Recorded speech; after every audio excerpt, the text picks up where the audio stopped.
Thank you so much, Molly. That was a really kind introduction. I'm really honored to be with you all this evening. I'm grateful for the introduction and all the hard work that goes into putting this on. So thanks to Eileen and Katie and Karen and Molly and the trivia crew at the student board. I'm really honored to be here and help mark the 20th anniversary of Agape Latte here in Baptist Hall this year.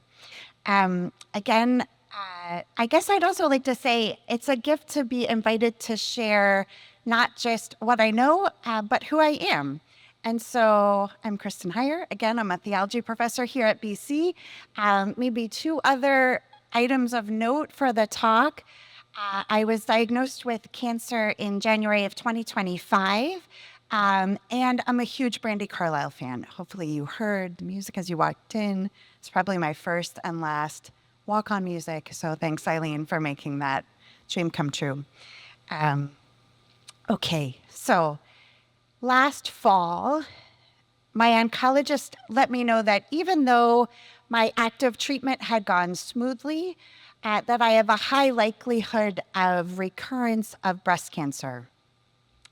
I had thought that when I rang the bell following surgery and chemo and radiation, that all of this was in the rearview mirror. So this felt like a bit of a setback. It had been an exhausting year. And even though it's an immense privilege to have access to some of the best healthcare in the world here in Boston, I'm at MGH, it was still kind of discouraging to return to an immunocompromised status and to manage all of the side effects that come with some new hefty meds for the next 7 years. So I set to work managing the side effects and making some lifestyle changes, but I also decided to make a few plans as acts of resistance against this unexpectedly longer sentence. And one of those plans involved buying a ticket to Brandi Carlile's recent concert, her second stop on the Human Tour, which was here downtown in February. Did anybody see Brandi Carlile? It's a long shot. Has anybody heard of Brandi Carlile? Okay, great. I'm going to stick with the theme for the night then. That's great. I strapped on my N95 mask and I stayed up past my new bedtime, and the concert just blew me away. And I think in part, it really hit home because her songs had become somewhat of a soundtrack for my treatment the previous year. And Brandi's title song on this new album is called Returning to Myself. And I'd say Returning to Myself has resonated for me as an ongoing task long before this past year. As I've navigated different periods of uncertainty, it's involved tuning into authentic commitments. And I think doing this always requires vulnerability and courage and community. For all of us, I guess, the Human Tour involves different highs and lows, pain and loss, joys and hopes. But I think for me, it's also involved reclaiming or returning to my authentic self amid times of confusion. That's also kind of marked the journey. It's involved turning down the volume on various influencers of all types and listening to that still small voice within. I would say beyond the static of the messaging of hustle culture or various authority figures, sometimes I've had a tendency to mistake my overactive inner critic for the voice of God. So even though returning to myself can be a lonely thing to do, as Brandi sings, it's not about returning to the altar of the great and mighty me. Because it's not an end in itself. It's always a reminder that we're created to give ourselves away, we're created to be in relationship. For I was born to love you, the song continues and repeats. And times of uncertainty for me have also marked times of spiritual growth. So I'd like to share two stories tonight, one from where I was sitting where most of you are, and one story from the past year. So to begin with, how many of you are seniors who are here? My seniors are over here. Okay. So way back my senior year of college, I was about to graduate, and I had no idea what I was going to do the following year, unlike roughly any other college senior in the universe ever. I think to start with, I should say I was raised with a pretty stable family life. I was grounded in a faith community that my parents founded called the Community for Bread and Justice, and I summered on the Jersey Shore. But I was often plagued by a sense of worry or pleasing authority figures, this need to defer to social norms, to be the good student, the good daughter, the good friend or girlfriend, the good Catholic. And so I think that super ego orientation made it all the harder when I got to the end of my senior year, and I didn't have a clear next step. I had majored in history, basically to get a broad liberal arts degree out of Brown, but most of my friends had kind of a clear pre-professional next step. Like they were graduating and there was an obvious job, maybe med school, law school. And at the end of the year, all of my letters of application or letters of interest to consulting firms, whatever they do, had come up empty. And so I also felt that not only didn't I know what I was going to do the next year, but I had kind of failed to find my thing in college. And again, I felt like I was the only one for whom this was happening. In the end, I took a job in the personnel management division of the Justice Department, and I thought it could help me try out a career in public interest law. This was kind of my only faintest idea because I had really enjoyed a political theory class and a constitutional law class in college. But unfortunately, when I got to DOJ, I quickly learned that wasn't for me. I would talk to a lot of attorneys there, and they would hear me out and then say, yeah, the things that you're talking about are not really what we do in law school. I mean, law school is a lot of contracts and torts, and it doesn't involve these deeper ethical questions that you keep asking.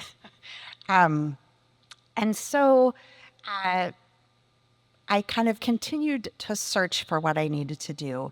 I would say one turning point was when I was running the Justice Department's summer law intern program.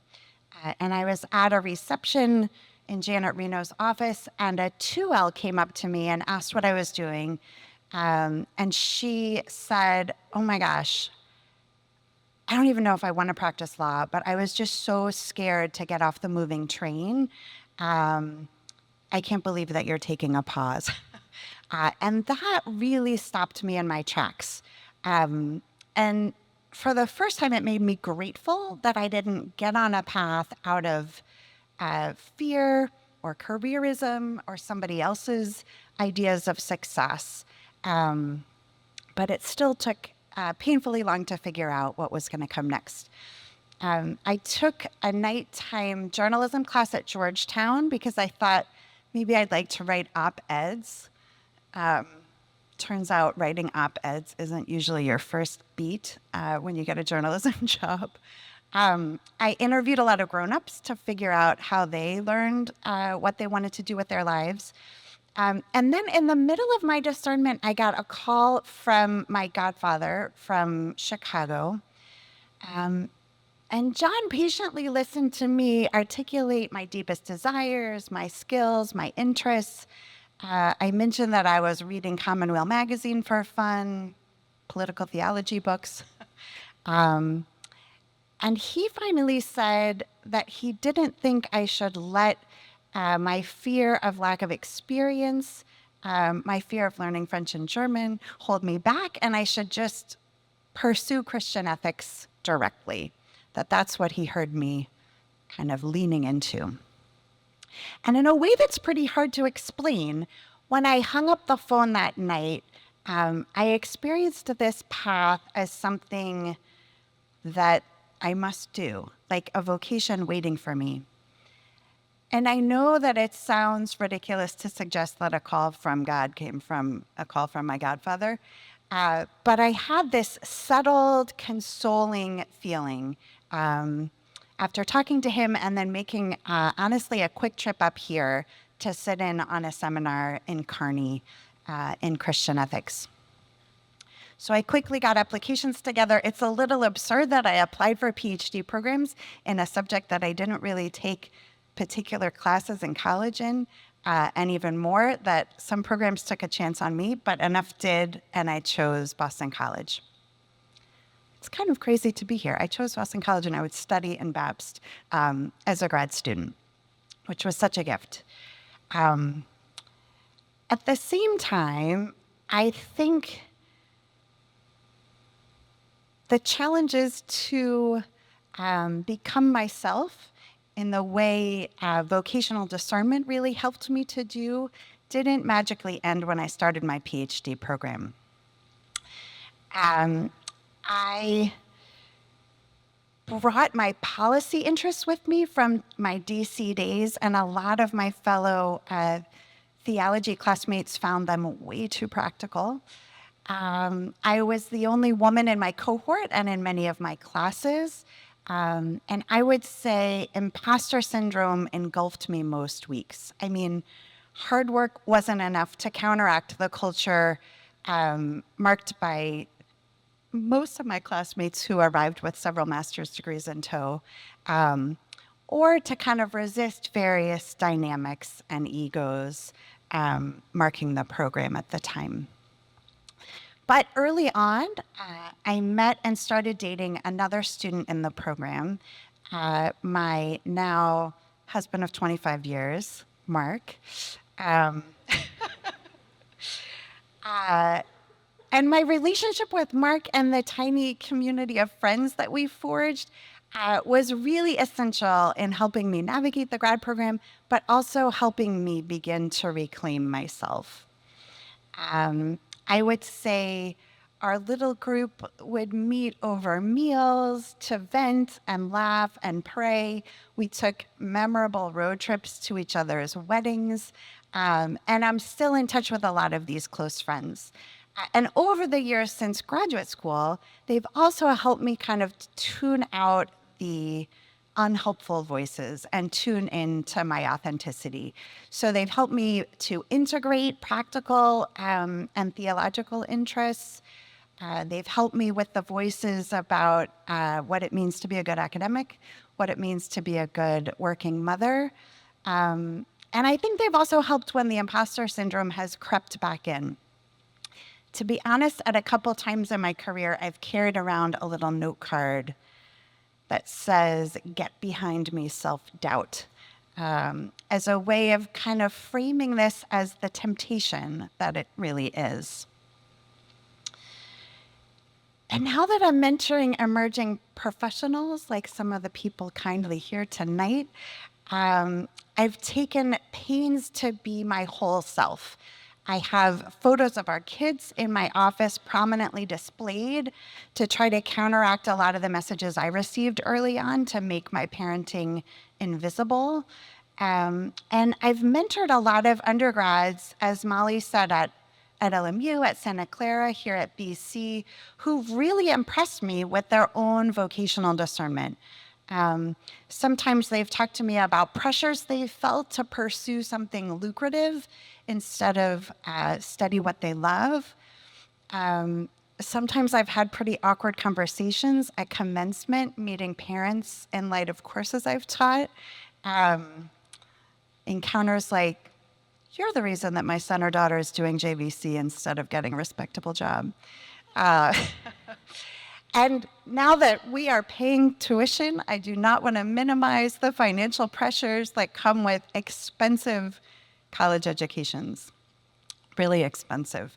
But I've been so inspired over the years to watch undergraduates step out of inherited expectations, set out of social scripts, and pursue really whom they're called to be, kind of tune in to that authentic vocation. My work with a global network of Catholic ethicists, along with Father Andrea Vicini, which was founded by my friend and maybe yours, Father Jim Keenan, has taken us all around the world, including to an audience with Pope Francis a few years back on St. Patrick's Day. And it's really hard to believe that yesterday marks a year since his passing.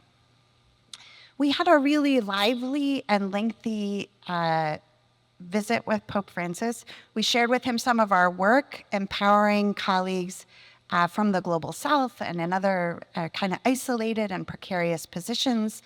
I didn't expect to both laugh and cry, and I didn't expect his jokes about whiskey and beer.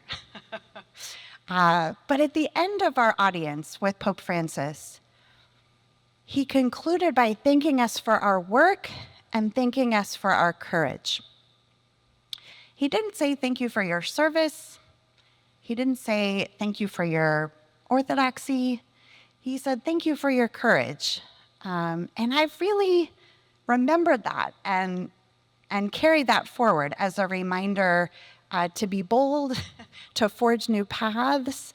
I think it's also a reminder, maybe from the ultimate authority figure, to resist mistaking the false authority of others who may have self-righteous opinions for the authority and righteousness of God. God who loves us unconditionally and calls us to be ourselves. So I'd like to shift gears now and conclude with a briefer story. This time last year, I was holding classes on Zoom every 3 weeks. Those were the weeks of my chemo infusions, and it was too difficult to teach in person. The unexpected gifts of the past year's cancer journey, though, are also part of my all too human tour, and they've helped me return to myself in some new ways. It's been a season marked by fear, waiting for biopsy results, accompanying our 2 sons, struggling to get help during an allergic reaction to one of my infusions. But it's also been a season that has clarified priorities and deepened gratitude.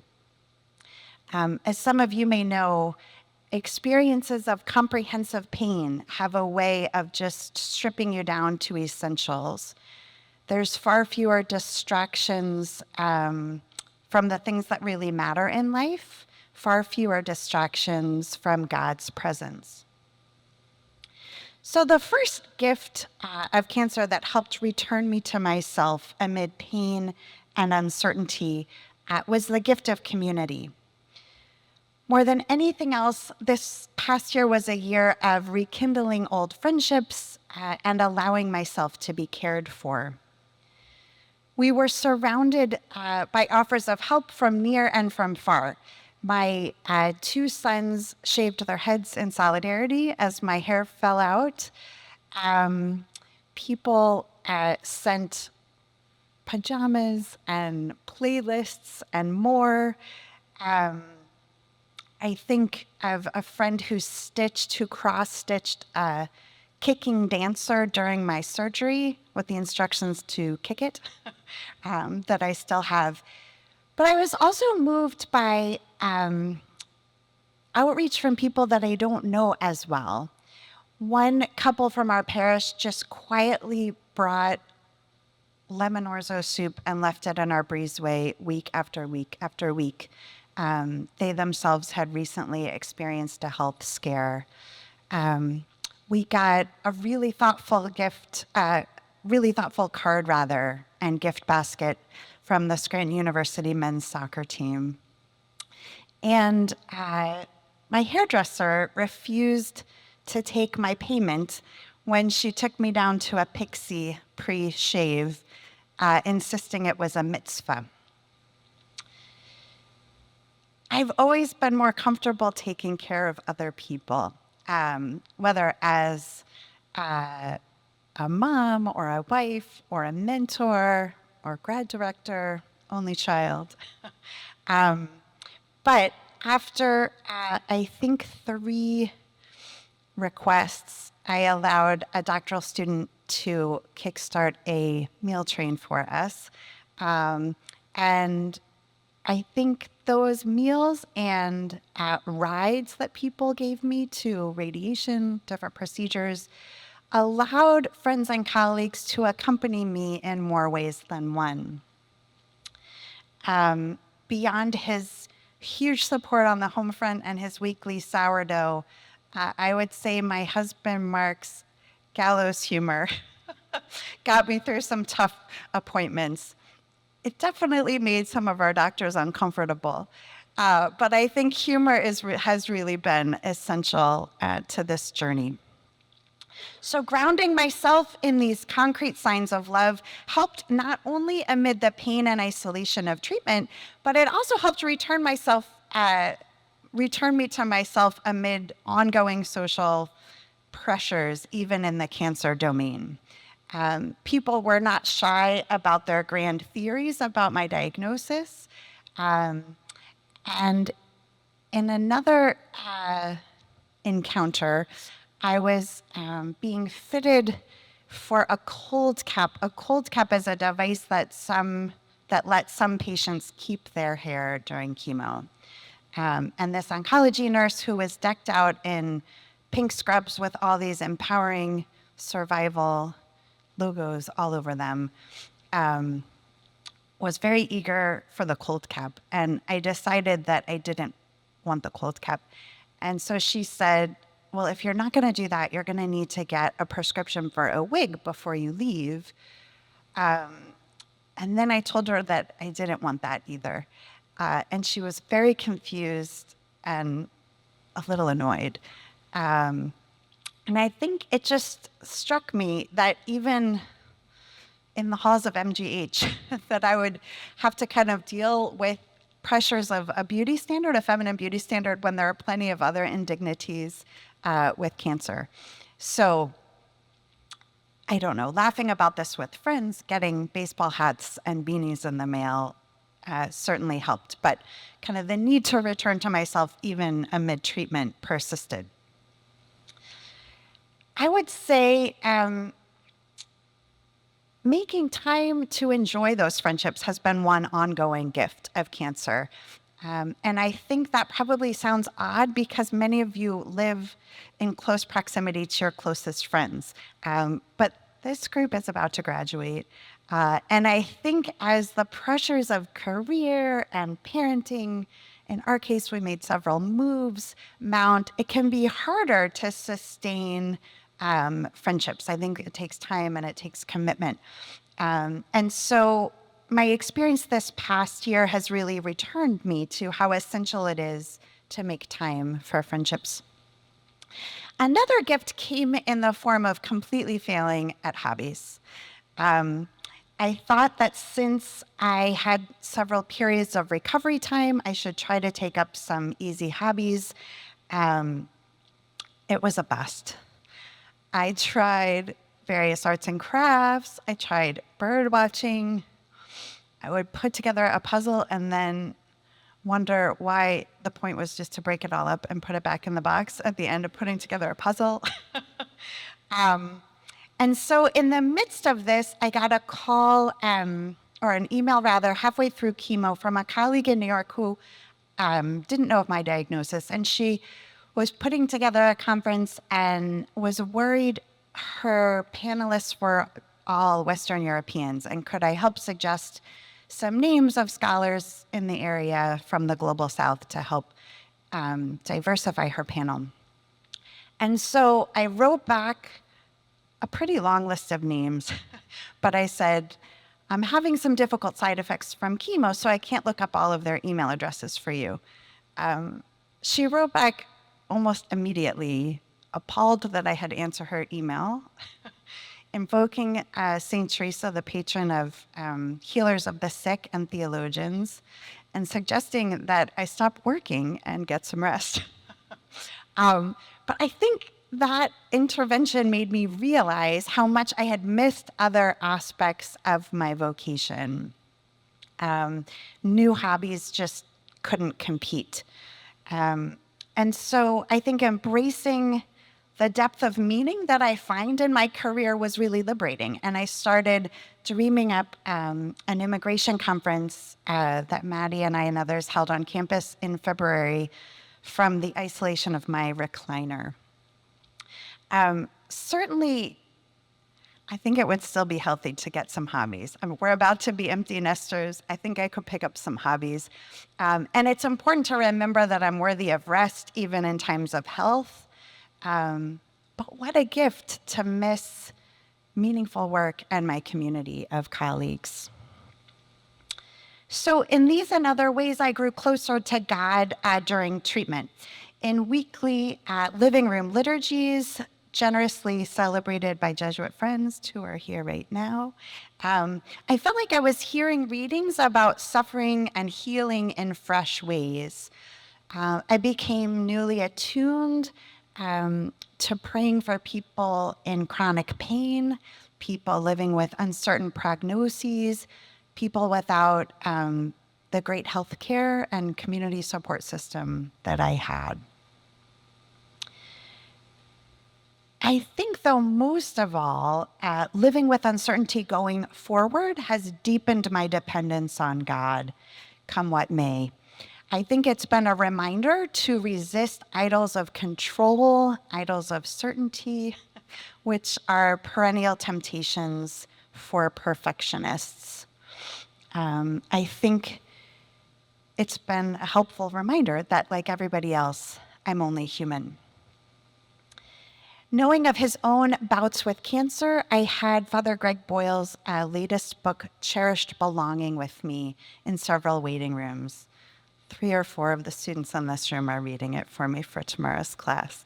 It's kind of double dipping is what we call that. But I think hopefully they would agree that like some of the mystics and the homies, as Father Greg calls them, help the reader return to herself or return to himself. And I think I felt so grounded by Boyle's reminders of who God is, and so held by different communities of care, that I really did feel a lot of serenity moving toward that initial diagnosis and at a lot of other steps along the treatment way. I told Father Greg when he was on campus last spring that he was part of my spiritual care team. And he showed up for our son Owen after a book talk at the University of Scranton later last fall. Our son Luke's transparency, I would say, also really helped me confront the risks and the wins of cancer. His absolute lack of filter is pretty refreshing in what I've found to be grief-averse cultures and pain-averse cultures. So, when Brandi Carlile sang Human in TD Garden in February, it honestly felt like quasi-spiritual direction. At least I experienced her as telling me things that I really needed to hear, channeling things. She shared a message that I feel confident that God desires. Cut yourself a little more slack. They don't make awards for that. Reminding of me of my finitude, including my new limits.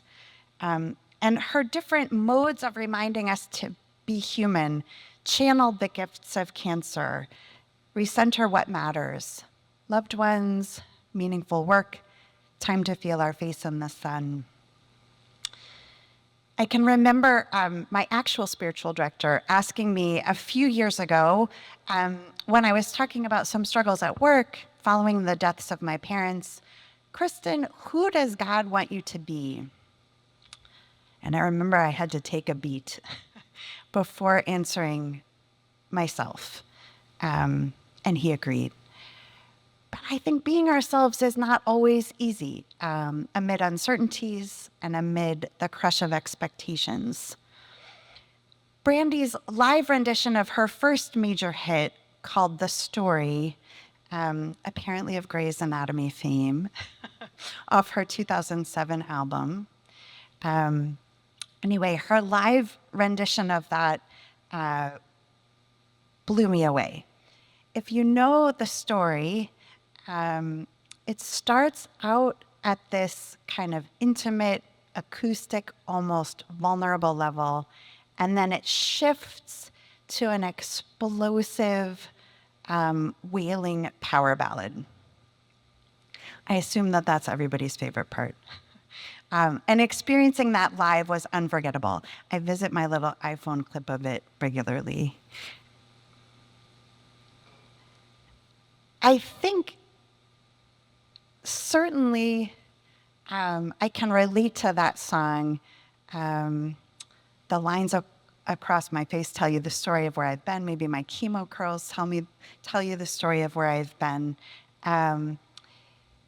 But her "It's True, I Was Made for You" reminds me, as cancer did, as career confusion did, that we're made for God, that we're restless for God, and God returns us to ourselves if we have the courage to pause and deeply listen. And then returning of ourselves, we can give ourselves away more freely. As she writes, let me break myself apart instead and scatter to my birds, like a burial of sea to be the gospel without words. At the concert, she took requests from the stage, like from all over TD Garden, not just people who got really good seats. And some of the requests were clearly not on their set list, and some of them were really deep cuts. And she would confer with her bandmates, call out the key, and then just perform. And at one point she said to the crowd, "This is terrifying." And then she challenged the crowd to do one thing every week that scares the heck out of you. She did not say heck. And so I'd like to leave that with you, whether from Pope Francis or Brandi Carlile, because I think courage and vulnerability are essential to returning us to ourselves again and again. Thanks.